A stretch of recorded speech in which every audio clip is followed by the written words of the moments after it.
Hey everybody, welcome back to History Student Reacts. Today we'll be watching History Summarized Cyprus Breaks All the Rules by Overly Sarcastic Productions. Now you guys know I always enjoy these OSP videos, and Cyprus is certainly an interesting place. I'm afraid to say I don't know too much about it or its history, but I am curious to see how it breaks all the rules, as the title says. Now, before we get into this one, I'd appreciate it if you guys would leave a like on the video, subscribe to my channel, and you can check out my Patreon, which is linked down below. Now, with all that out of the way, let's jump right into this reaction.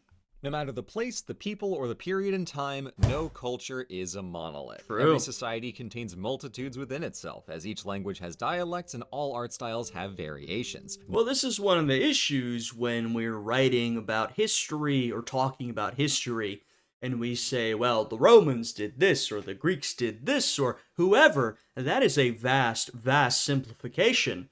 I mean, especially of these great multi-ethnic empires like a Roman Empire, but really any state or culture throughout history.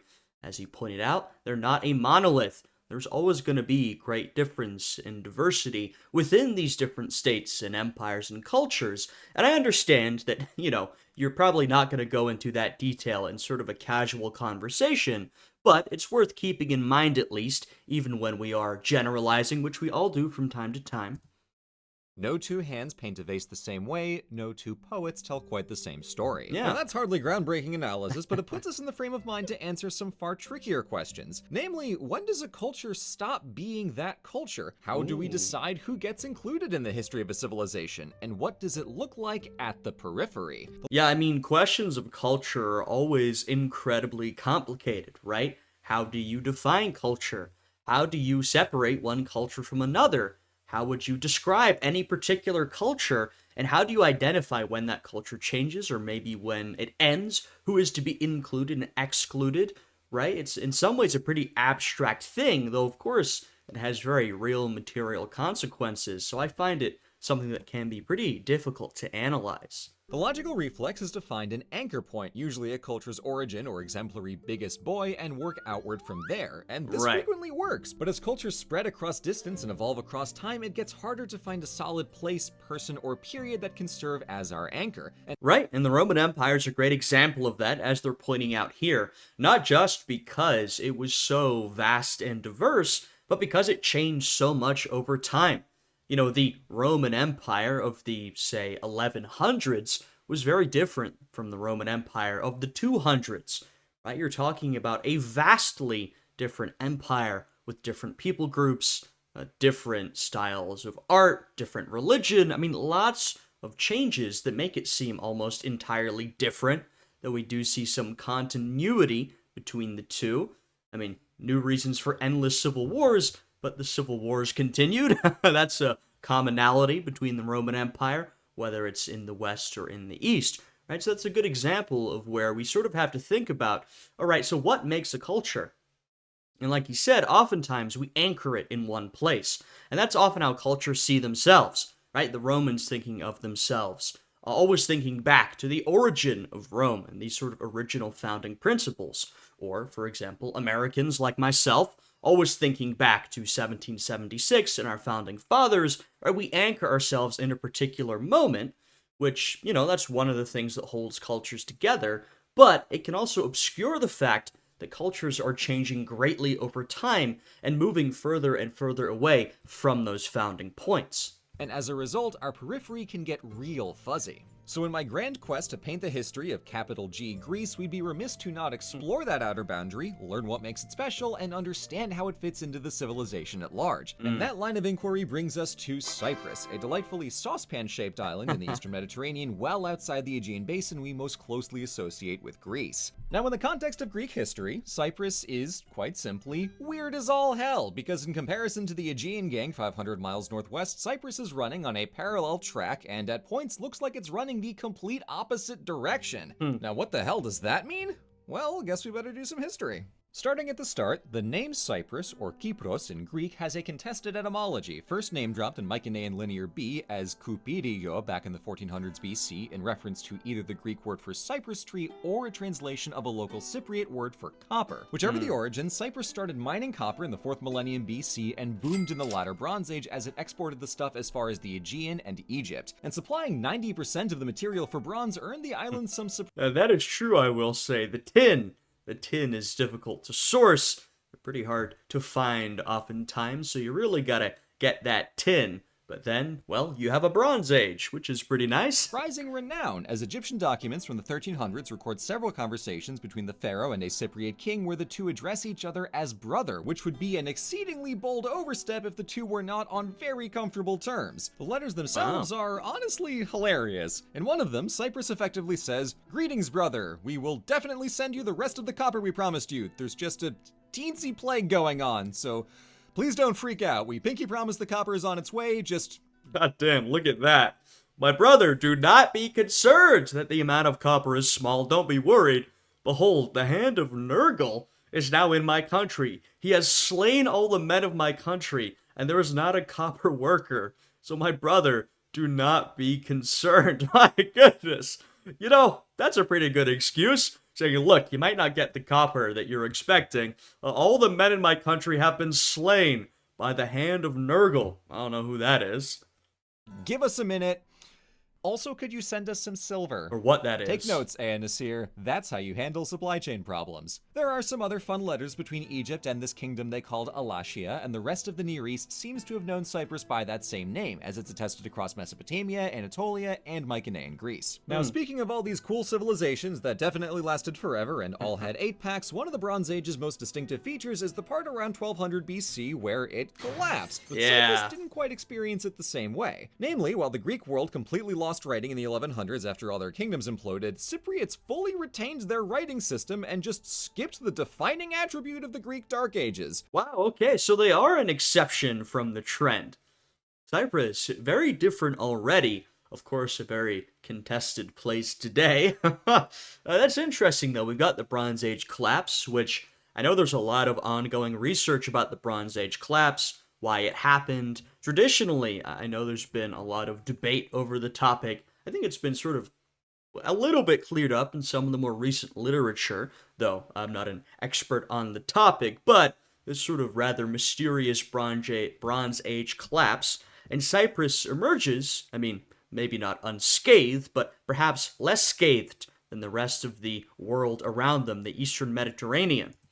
But even wilder is the language itself, because rather than an alphabet, Cyprus had a syllabary where each sign maps to a syllable sound. The Mycenaean Linear B worked the same way, but here's the eldritch kicker: Cypriot writing predates Linear B by at least a century, meaning it's more likely derived from the Linear A used by the Minoans, who spoke a language other than Greek we still cannot translate. The Cypriot syllabary then represents an unbroken linguistic chain from the Minoan Bronze Age through to the Hellenistic era, and one that was only deciphered from a bilingual inscription written in Cypriot and Phoenician dating to 338 BC. With the script deciphered, we can see that the syllabary was used for 2 different languages, scattered evidence of a native Cypriot language we can't understand, and much more abundant writings in a dialect of Greek. On the one hand, hooray. So complicated, you know? I really appreciate the work of anybody in linguistics or anybody investigating these ancient languages. It's not something I know too much about, but it's absolutely fascinating. I find it truly interesting to investigate all these different languages, I mean, modern or ancient, the different scripts, you know, how we understand them, whether we can understand them or not. I mean, truly, really interesting stuff. Shout out to any linguists watching, I suppose.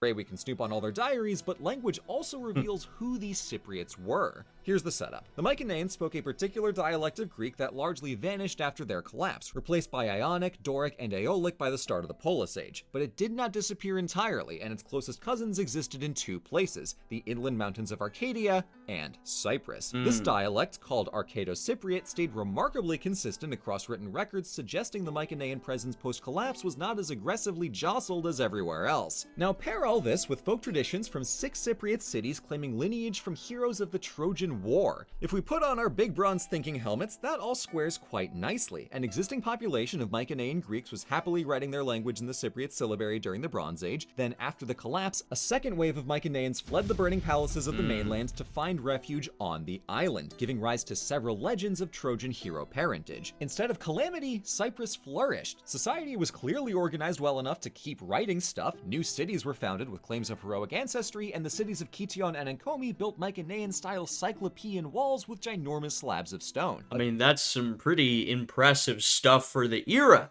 at a time when a lot of their Greek neighbors, and really their neighbors more generally, were collapsing, falling into ruin.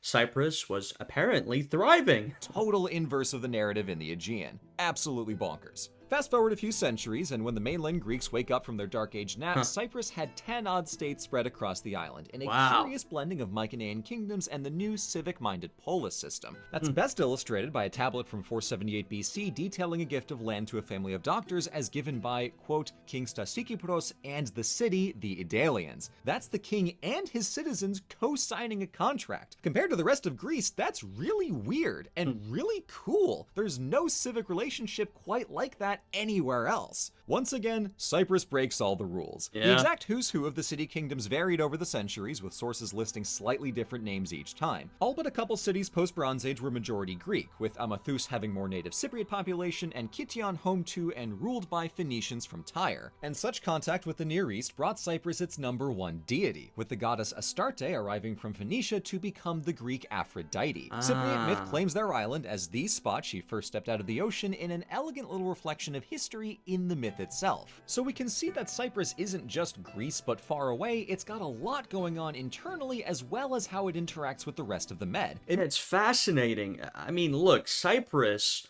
of course, if you zoom out, it's pretty close to the rest of Greece, but for looking at this region in particular, it's got a little less proximity than a lot of the other Greek cities and states we're more familiar with. But we can see here, perhaps because of its location, it does draw in perhaps a wider range of influences from the rest of the region, but not only is it, of course, still connected to the rest of Greece, what we know is Greece, but it's pretty fundamental and central to some of these Greek ideas of politics and religion, and we can really see that not only is it a place that broke all the rules and was different in many ways, but it was also central and fundamental to these Greek civilizations. So really fascinating stuff. Admittedly, not always on Cyprus's terms, as the archaic and classical periods are a revolving door of imperial hegemonies. Assyria in the late 7 and 600s, Egypt for a spell in the mid 500s, and Persia from the late 500s up until Macedon rolls up in the 330s. Well, that's the other thing, and this is true for a lot of different states or cities or places in this region. Given its location, Cyprus was often at the whims of these much greater empires, and you could argue that's a trend that has continued into the modern era, where this little island, doesn't necessarily have self-determination in the way that a lot of other larger states might. But that's true, like I said, for a lot of different places. You can really look around the world. Even powerful states today were sometimes at the whim of another empire once upon a time.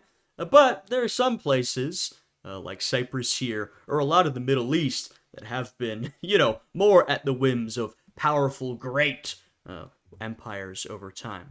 As far as sources indicate, Cyprus paid its tributes and was largely allowed to operate autonomously, even minting its own coinage under Persia. The kings of Cyprus actually invited Persia in, likely on the logic of, they're gonna get us, so we might as well get in on good terms. Right. But a few decades later, at least one Cypriot had second thoughts. When Ionia revolted against Persia, Onesilos of Salamis saw an opportunity and rallied the cities in 497. Amathus chose not to participate in this narrative, and Kurion's backstabbing got Onesilos killed in battle, so Persia regained control, but the island remained rowdy for the next century and a half. Athens briefly campaigned in Cyprus in 450, and in the 380s, Evagoras of Salamis united most of the island in a push for independence, away from Persia and towards Greece. Then, at the end of that century, Cyprus got what they were after. Mostly. In Okay. 333, Alexander the Gamer Strats routed Persia in the Battle of Issus, so the kings lent their navies to support the siege of Tyre and close out the Mediterranean campaign. Good stuff. The downside is that our pal Big Al died and his Macedonian generals fought viciously over the island until Ptolemy claimed it for good. Once again, no dice on independence, but with the arrival of Alexander the Convenient endpoint, Cyprus was culturally and now politically in the heart of the Greek world. Cyprus still has plenty going on in the Hellenistic era and beyond to Rome and the Byzantines, including some really gorgeous archaeological gems like theaters, tombs, and mosaics. Yeah, I'm sure there's a whole lot more to talk about. Like I said in the introduction, I don't tend to know that much about Cyprus, right? I mean, there's a whole lot of history there. We covered only some of it in this video, but the sort of very interesting story we saw here, that continues through all those periods they just mentioned. But at this point, it's firmly in the same track, running parallel with the rest of Greek history, Right. no longer defined by its place on the periphery. The kings were ousted and replaced by a governor who ruled Cyprus as any other province, but most emblematic of all was the switch from the Cypriot syllabary to the standard Greek alphabet. We can imagine Macedon showing up to say, "Holy actual hell, what in Gaia's green earth are you writing? Cut that out, just use the letters! Oh, Zeus above!"